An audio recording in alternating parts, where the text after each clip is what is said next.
Alright boys, so by now everybody knows Hela is a disappointment, and I'm not just talking about the What If Season 2 finale, which revealed what she really should have looked like, and the skills and powers she should have had, but just the disappointment overall with how they treated her and how they upgraded her from this uniform, from this uniform 2 years ago.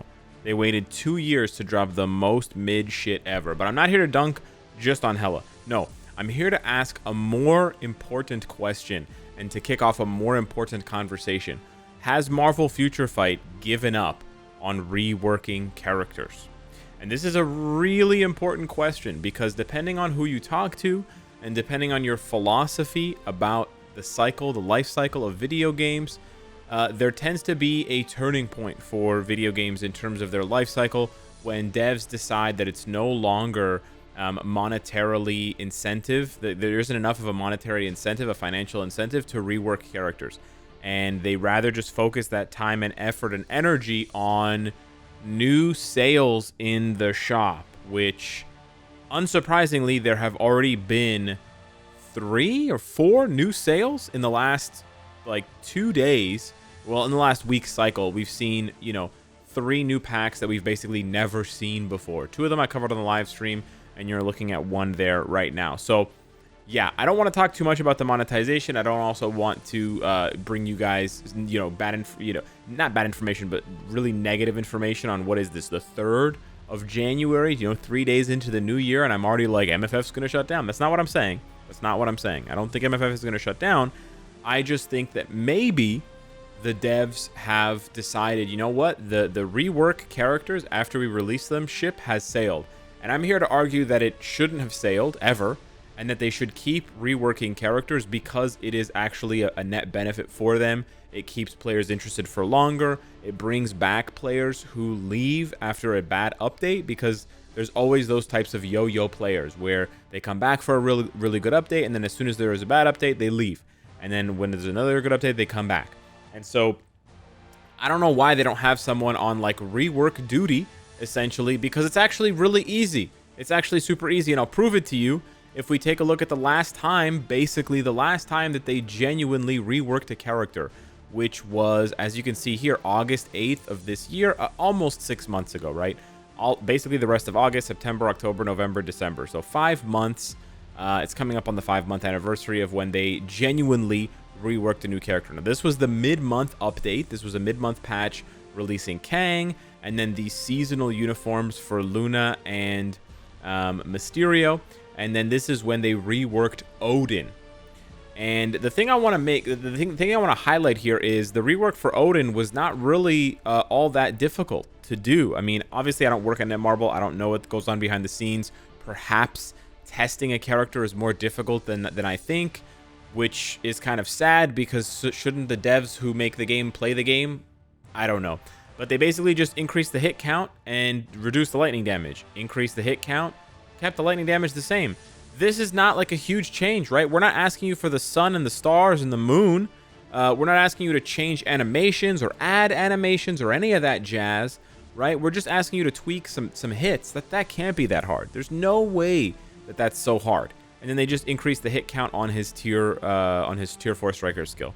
There's no way that that's that difficult. But hey, it worked. It turned Odin from a kind of disappointing tier 4 to the best universal male alien tier 4, and he was the best universal male tier 4 hero, obviously, until Ghost Rider came out, right, which is like 4 months later. So they did a really good job with Odin. But besides Odin, who this year has gotten a rework like this?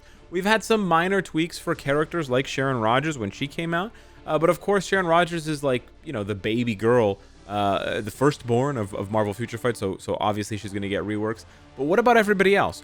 Just off the top of my head, I made a list, just off the top of my head, of characters that I feel deserved a rework this year, and that the players asked for a rework, and that there was a disappointing reception to the character, which I know the devs know that there's a disappointing reception to a character, 100%. And they basically just flat out ignored the players, 100%. Ant-Man tier 4, massively, massively disappointing and underwhelming, as well as the movie, right? Which is hilarious because same thing.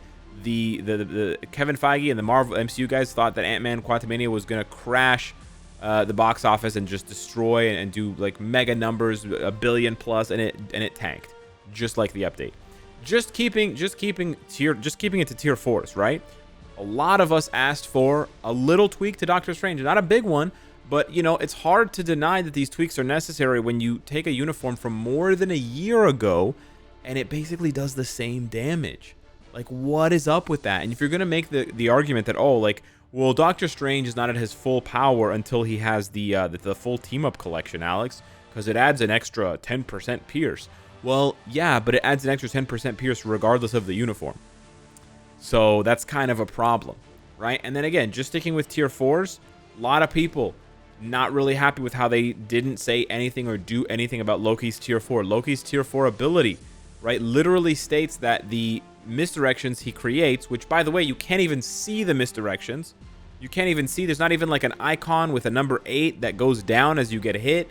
There's literally no indication whatsoever that you've created misdirections and they're disappearing.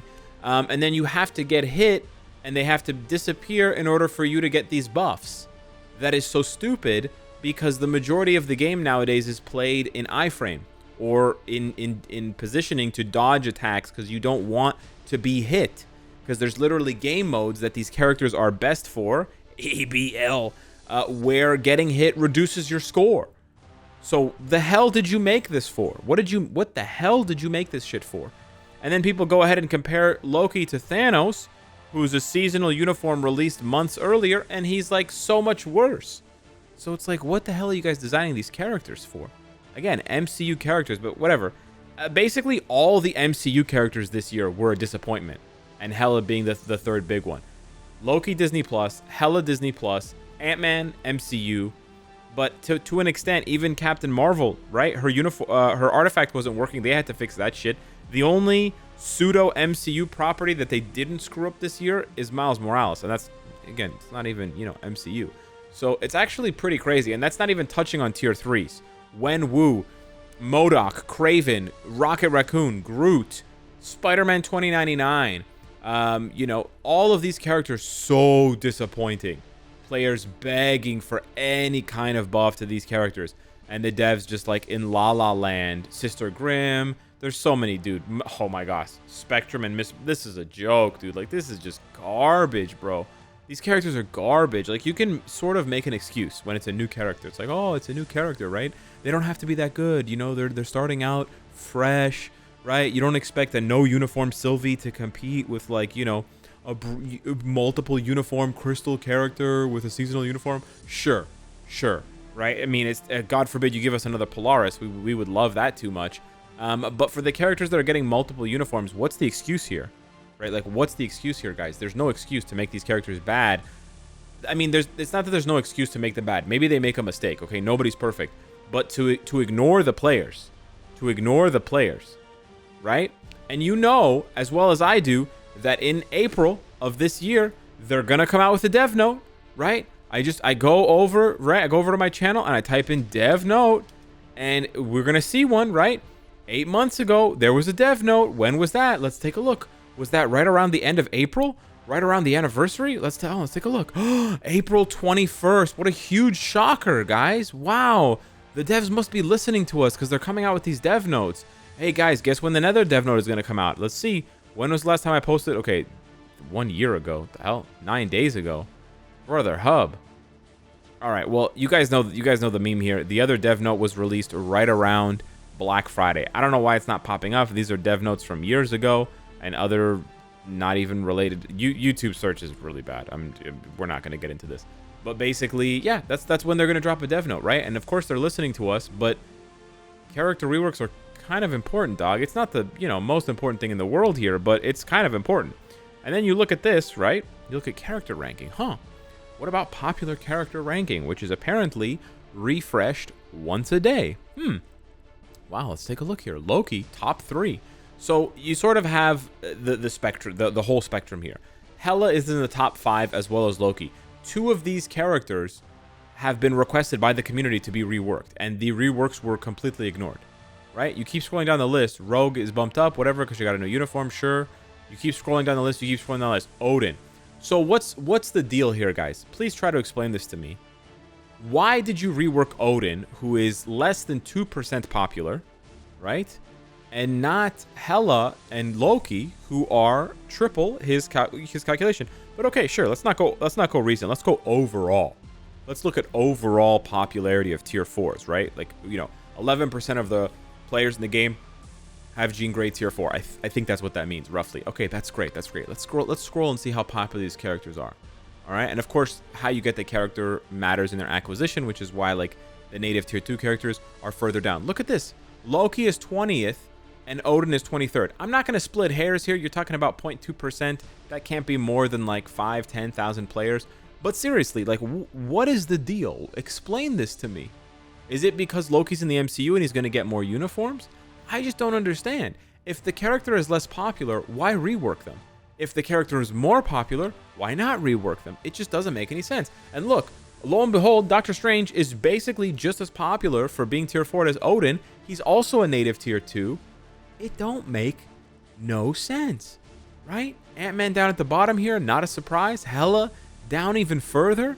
I wonder why. Now, obviously, right? Obviously, some of these numbers are due to the character being new, right? Players don't hoard materials to the point where they boom tier 4 characters right away. Players want to see how things develop. Some of these characters are old tier 4s, right? Like Ant-Man is almost a year old now. Blue Dragon is, 2 years old now. Shadow Shell's a year old, right? Some of these characters have been out for a long time. Captain America's over a year old, right? So their popularity may be due to other factors. But in Hela's case, right, it's low because she's new. But if they're not going to rework her, this is going to stay low. I guarantee it. For you can bookmark this video or whatever. Put a little notice in your calendar on your phone or whatever. Mark my words. In the next 4 months, Hela will not creep above 1%. She will not, if they don't rework her. Obviously, if they rework her, anything is possible. But I don't think she's going to be more tier 4 than Miles Morales, which honestly kind of crazy to me. It's probably because he's so good at tier 3. But the fact that he's under 1% and he's in the bottom 7 is kind of sad. It's kind of sad. And you also look at this list and you look at how many characters from this year are in the bottom. And again, okay, minus Hela and Rogue because they just came out. But look at this. Star-Lord for the anniversary. Black Panther a few months ago. Professor X a month before the anniversary, I believe. Ant-Man this, about a year ago. Gamora, anniversary. And then Miles Morales. It's only when you get past those 7 there, those 5, that you start seeing characters from more than a year ago. But after Blue Dragon, it goes right back to Shadow Shell, who was released this year, right? Or at the beginning of last year, within a year. So it's kind of crazy. It's kind of crazy. And you'd think, oh, Alex, well, that's because all the highest tier 4 characters are really old. Oh yeah? Jean Grey is only a year old, and she's one of the most expensive characters to tier 4. So with both of those properties, you would expect her to be way lower. Thor, Iron Man, Hulk, you can always chalk that up to popularity. But Black Bolt is a seasonal uniform, and again, he's only about a year old. Adam Warlock, look at this, 4.4%. He's in the top 6. This shit was released this year. Same thing with Thanos. Look what happens when you actually make a balanced character, a strong character. Right? Yeah, they actually get tier 4, even if they have bullshit seasonal uniforms that disappear after 2 weeks. So, yeah. I could rant about this for days, to be honest, or hours at least. But it really is, one of those things where it has a net negative multiplier on how you feel about the game. It's not, and I would never say this, right? Let me to be clear. It's not the thing that's going to kill the game, right? This is not the white whale, or this is not like the kiss of death sort of thing. This is not what's going to kill the game. Ultimately, only time will do that, and maybe horrible decisions by management. But this is one of those things that for sure has a net negative multiplier on the way people feel about the game. And if they're down about the game because their favorite character isn't getting reworked, if they're down about the game because updates recently have been lame and boring, if they're down about the game because characters are not fun to play and build up, like Kahoria, etc., if they're down about game modes not being updated frequently enough and the same routine sort of, grinding them down, wearing them down, and then they also realize, oh man, they're not really reworking characters. They're not really listening to us, are they? Then it's like boom, it just multiplies your satisfaction down. It sort of multiplies your dissatisfaction. And it's such an easy thing to do, you know? Like it's such an easy thing to do. How hard can it be to rework a character? You've already done the majority of the work. You've already created the character and the animations and everything. Just tweak the fucking numbers, you nerd. It can't be that hard. I can do that shit. Just tweak them a little bit and find out. How hard can that be? Does it cost that much money to push a patch? Like, how many packs do I need to buy to afford one patch? Is it really that expensive to just tweak this number? Energy damage 80 instead of 70? Like, is that going to break the game, guys? Is that going to completely, discombobulate your spaghetti code if you change that 100 to 110%? If you change that 72 to 82? Like, I cannot imagine these things being so insanely difficult. And when you can come up with new game modes, when you can come up with new sales in the shop and you can translate them into 20 different languages and you can create these new icons and you can create new flipping books and cards and shit, right? Then you can rework characters. Okay, so just rework the goddamn characters, all right? Otherwise this shit is going to haunt you. This shit is going to haunt you and it's going to haunt me. So yeah. Hit me up in the comments down below. Let me know what you think and what your theories are on why they stopped reworking characters. It's been about 6 months, been about 5 months with no meaningful reworks and multiple characters needing them and not getting them. Thanks so much for watching. Smash the like button, and I'll see you in the next one. Take care.